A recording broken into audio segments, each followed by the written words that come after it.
isso aqui não é um terremoto normal, simples assim, tá? E não foi só esse. Teve esse outro também acontecendo aqui no Japão. E repara numa coincidência, algumas horas antes, olha o que estava acontecendo aqui com o nosso planeta. Isso que vocês estão vendo é uma simulação do cinturão de radiação. Repara ali nos níveis, né? Azulzinho é de boas, amarelo e vermelho já começa a coisa a ficar preocupante e começa a chegar um fluxo do Sol muito forte, atingindo o nosso planeta. Isso já mata muito da charada, não mata? Mata completamente a charada. Só que além disso, além da gente saber que esses dois terremotos eles acontecem por conta do Sol, por conta de tempestade solar que chega aqui, a coisa ela é um tanto preocupante. Richard, o que está acontecendo? Devemos correr para as montanhas? Por que é um tanto preocupante? Vocês vão entender agora, porque é o seguinte, ó, 5.7 lá no Japão, tá? Aconteceu, ó. Repara bem nessas informações. Olha o horário. Olha quando acontece. 8 de março, às 18 horas e 54 minutos pelo horário internacional, tá? Ok. Profundidade, 22 quilômetros. Terremoto super raso. Muito forte e super raso. Esse aqui, só de cara, tá? Só de cara. Esse em Tatsugo, no Japão, ele foi o mais forte em mais de 15 anos, Cris. E nada disso é coincidência, hein? Não dá nem pra passar um pano. Agora, calma. Aquele foi o mais forte em mais de 15 anos. Esse aqui que acontece, ó, ali próximo de Svalbard, né, Noruega, ali naquela região bem próxima do Polo Norte, aqui do nosso planeta, 6.5 de magnitude. Ou seja, traduzindo, 6.5 de magnitude é um terremoto absurdamente forte, tá? E detalhe, ele também foi muito raso. Ou seja, um terremoto aqui que ali está constando como 10 km, ele pode ter tido até 10 km de profundidade. Então foi muito rápido. Pode ter sido muito menos, então pode ter sido 7. Pode ter sido 5, sei lá, né? O mais forte em 13 anos nessa região. Só que, como eu disse, olha o que acontece com o nosso planeta. Olha isso aqui, ó. Vai reparando que a gente teve um fluxo, um impacto muito forte. Eu vou colocar aqui bem na data mesmo. As pistas estão aí, então. Estão todas aí. Eu tô sempre avisando vocês aqui no canal Galeria do Meteorito. Olha o que começa a acontecer no dia 8. Repara bem. E aí se intensifica nas primeiras horas do dia 9. Olha aqui, ó. Vai ficar tudo vermelho aqui, ó. Tá vendo, ó? Ó, tá vendo? Aqui, ó. Ó. Olha aqui, ó. Isso aqui é um fluxo muito forte de radiação chegando aqui no nosso planeta. Essa radiação chegando no campo magnético da Terra, chega aqui, olha esse outro detalhe muito interessante aqui que vocês vão ver, se liga. Esse aqui é o Observatório Ace, ó. Ele tá entre a Terra e o Sol e ele tá pegando tudo que tá chegando do Sol. Repara aqui, ó, o componente BZ ficando negativo e com uma intensidade bastante forte. Richard, o que é o componente BZ? É basicamente o seguinte, né? Quando o Sol ele lança ali material, ele tá lançando, no caso aqui, vocês vão entender o que o Sol lançou, que foi quase nada. Isso que é preocupante, tá? Foi quase nada. Quando chega aqui, ele pode se conectar. Polo positivo do Sol com polo positivo da Terra, que aí vai repelir, ou polo positivo do Sol com negativo da Terra, e negativo do Sol com positivo da Terra. Ou seja, o abraço perfeito. O abraço perfeito, ele acontece aqui.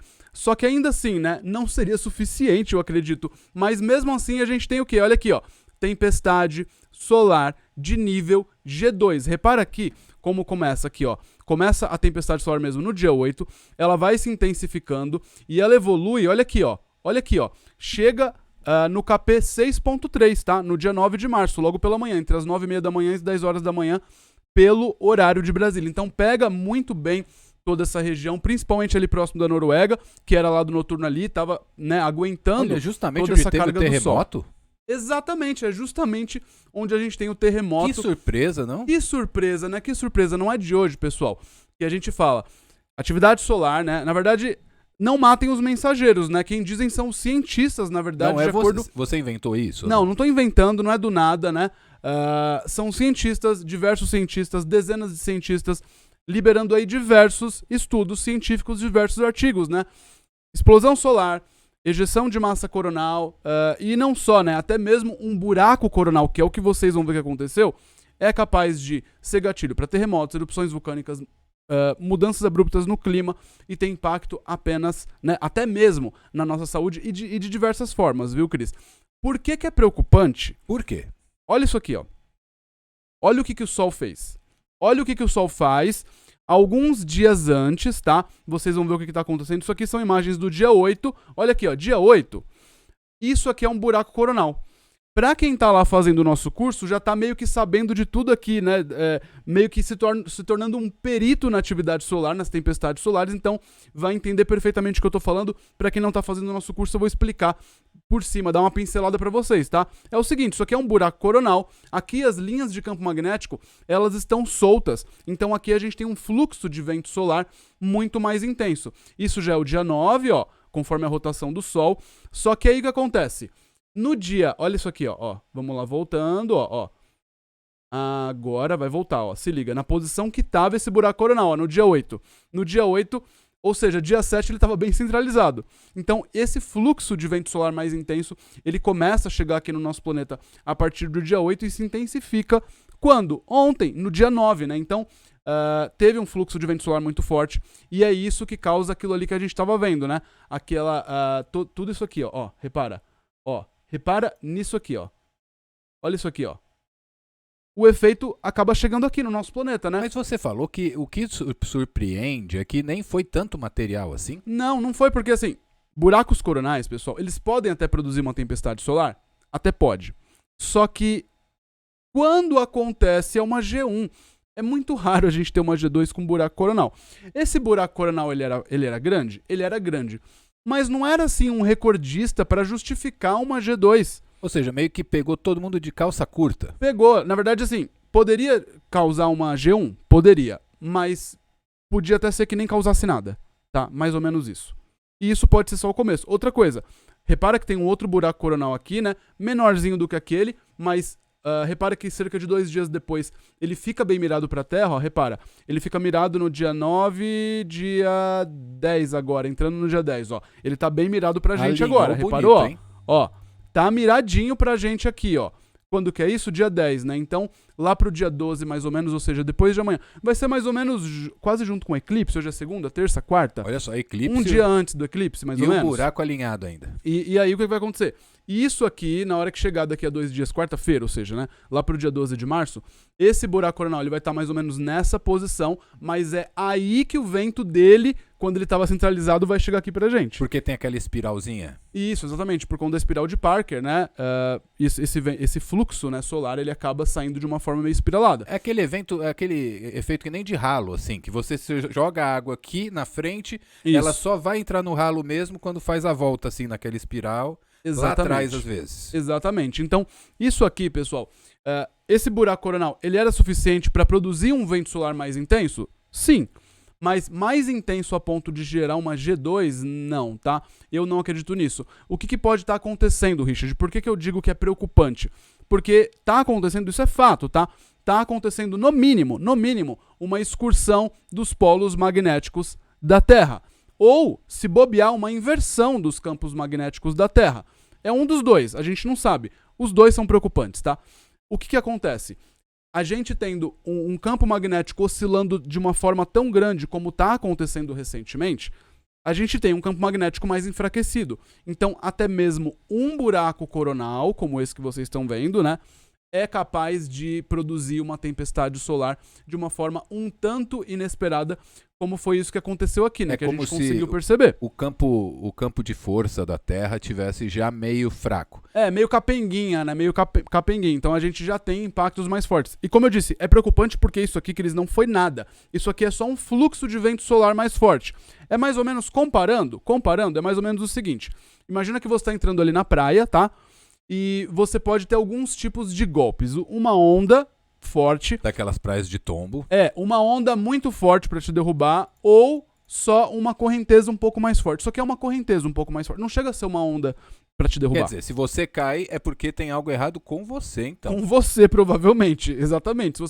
Se você cai só com uma marolinha ali, provavelmente o problema não tá sendo a marolinha. É mais ou menos isso que a gente vê, né? Uma marolinha causando uma tempestade solar de nível G2.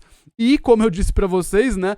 Terremotos extremamente fortes como esse, né?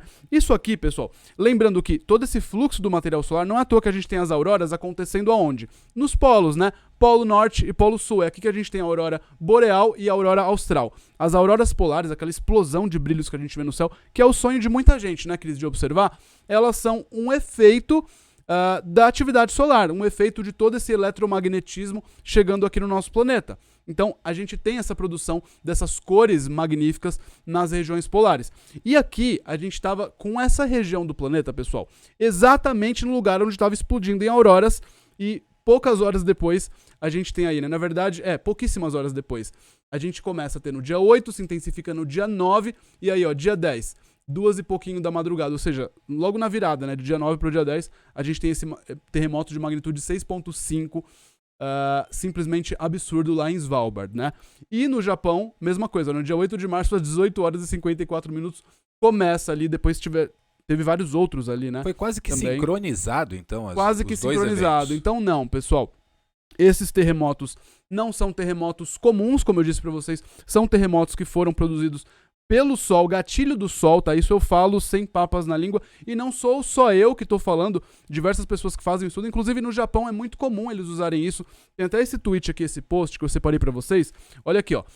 Olha esse tweet aqui, pessoal. Repara numa coisa, ó. Não é um tweet seu, hein? Não é meu, tá? Ó, no dia 9 de março ele colocou aqui, ó. Dia 9? Não, no dia 8 de março aqui, né? Olha aqui, ó. Um terremoto de magnitude 5.8 aconteceu na província de Kagoshima. Esse terremoto é um terremoto geomagnético. E olha esse tweet detalhado aqui, ó. Olha o que ele fala. Foram detectadas... Olha esse tweet de quando que é, ó. 28 de fevereiro, tá? 28 de fevereiro. Foram detectadas perturbações no campo geomagnético. Se você olhar o gráfico na parte inferior, ele está colorido em amarelo, laranja e vermelho. Mas na verdade está em japonês aqui, tá? Eu só fiz a tradução aqui automática. Amarelo indica a possibilidade de um futuro terremoto de aproximadamente magnitude 4, laranja, magnitude 5 e vermelho, magnitude 6. Repara aqui, ó, tempestade geomagnética que a gente teve, né? Então aqui eles falando que tem um indício mais forte, né? Tem uma chance maior da gente ter esse terremoto. Olha, então lá você vê que já tem gente séria que tá de olho nisso, hein? E de fato, pessoal, repara, a gente teve aqui uma calmaria na atividade sísmica global, ó, repara, uma grande calmaria desde começo de fevereiro, tá? E aí a gente tem agora um pico, ó, chegando aqui no nível amarelo, acontecendo quando? 9 de março. Coincidência, Cris? 9 de março, quando chega isso aqui, né? Chega aqui no nosso planeta o fluxo desse vento solar mais intenso, causando uma tempestade solar de nível G2, que não deveria causar, na minha opinião, tá? Deveria ser uma G1 no máximo. Mas a gente teve um impacto muito forte. Alguns vão preferir achar que é coincidência. Negacionistas, eu costumo chamar, né? De negacionistas. Porque quando você nega um estudo científico, não adianta você é negacionista. Ah, mas se é só um estudo científico... Tipo assim, vou dar um exemplo. É um estudo científico afirmando uma coisa muito absurda, sendo que a grande maioria de estudos não fala sobre isso. Aí você pode até duvidar, falar, não, é bom analisar melhor, né? Agora, quando a gente tem, pessoal, dezenas e dezenas de estudos falando que tempestade solar, até mesmo buraco coronal, tá? Pode ser gatilho para terremoto e erupção vulcânica. Inclusive, eles vão mais longe. Em alguns estudos, eles perceberam que a gente tem um efeito de piezoeletricidade reversa, que é basicamente o seguinte, né? Piezoeletricidade é quando alguns materiais, quando são tensionados, geram corrente elétrica. A piezoeletricidade reversa é o contrário, né? Quando a gente tem uma corrente elétrica, a gente tem aqui, ó, deixa eu dar play aqui de novo para vocês entenderem, ó. Quando a gente tem uma corrente elétrica, a gente tem alguma tensão em materiais acontecendo, alguma movimentação acontecendo, que acontece então provavelmente... é como se o Sol mandasse essa corrente elétrica, e aí esses materiais aqui da Terra... Que é o efeito de piezoeletricidade reversa, exatamente, né? Então sim, tempestades solares, né? Flares, são gatilhos para terremotos, erupções vulcânicas, tsunamis automaticamente, né? Impacto no clima, a gente viu isso acontecendo. Por exemplo, o furacão Beryl, né? O furacão Beryl, ele se intensificou de uma forma absurda. Não era para ser aquilo. Ninguém vai contar isso para vocês, a gente conta, tá? Não era para ser tudo aquilo. E ele se intensifica de uma forma absurda. E abrupta. Tá? Quando a gente teve aquela catástrofe acontecendo aqui no sul do Brasil, com aquelas enchentes absurdas lá no Rio Grande do Sul, repara nesse vídeo, eu vou deixar no card aqui em cima que a gente falou sobre isso, tá? Então, sim, o Sol ele tem o poder de amplificar as coisas, né? Toda essa energia do Sol, quando ele produz explosões, ejeções de massa coronal e chega aqui como tempestade solar, tem o poder de amplificar, inclusive, climas muito isso é importante absurdos, dizer. Né? Não é necessariamente que ele causa, ele é o causador. Não, ele é o amplificador. Ele pode amplificar e ele pode também desencadear algo exatamente, que já estava para acontecer. Exatamente. Por isso, pessoal, que a gente tem aí o nosso curso, né? Eu vou deixar o link aqui na descrição. Já corre lá, já se inscreve para você também se tornar um perito ou uma perita em atividade solar, em tempestade Eu solar. arriscaria dizer que é um curso único no Brasil. Não, arrisco não. É, de fato, o único curso no Brasil, em língua portuguesa, na verdade, não só no Brasil, mas até onde eu sei, em língua portuguesa, onde você pode aprender tudo sobre as tempestades solares. Então o link tá aqui na descrição. Inclusive, pessoal, para quem não se inscreveu ainda, a gente vai fechar a turma. Fechando a turma, o curso ele não vai mais estar disponível, tá? Então aproveitem, até porque 2025, Cris, é o ano que promete, porque é o pico do ciclo solar 25. Vou até mostrar aqui para vocês verem o gráfico, olha isso. Se liga, pessoal, olha aqui, ó. Isso aqui, ó, ano 2024, ano 2025, ano 2026. Repara onde está o pico aqui sendo estimado, né, ó? Entre metade, aqui, ó, entre 2025, na verdade, aqui é o ano inteiro de 2025, então, digamos que no meio de 2025 a gente vai estar no ápice do ápice, né, do ciclo solar 25. E repara numa coisa, o vermelhinho, essa linha vermelha é a estimativa dos cientistas de como que vai ser o nosso ciclo solar 25, o auge, né, o pico do ciclo solar 25, ou seja, uma atividade solar mais intensa, é a linha vermelha. Essa cor cinza é a janela de erro, pode ser um pouco maior, um pouco menor. E o que está realmente acontecendo são aqueles pontinhos pretos. Repara que o ciclo solar 25 ele está sendo muito mais intenso, muito mais forte do que o comum. Então quer dizer, a gente já previa bastante e está sendo ainda maior. Exatamente, né? Já era previsto uma atividade solar muito grande por ser o auge do ciclo solar 25, por ser o máximo do ciclo solar 25 e ainda por cima está sendo maior. Outra coisa também, né? Isso aí a gente sabe também, diversos estudos mostram, e a gente já teve isso acontecendo diversas vezes aqui no nosso planeta também. Vide evento de Carrington. Para quem nunca viu sobre isso, se liga nesse vídeo que eu vou deixar no card aqui, tá? Basicamente, uma tempestade solar, se ela for muito intensa, ela pode acabar com a nossa tecnologia. Simples assim. Ela pode desligar tudo. Ela pode desligar tudo, dar pau lá nas redes de energia, a gente ter um blackout mundial, inclusive isso pode acontecer, tá? Pode acabar com comunicação via satélite, GPS, enfim.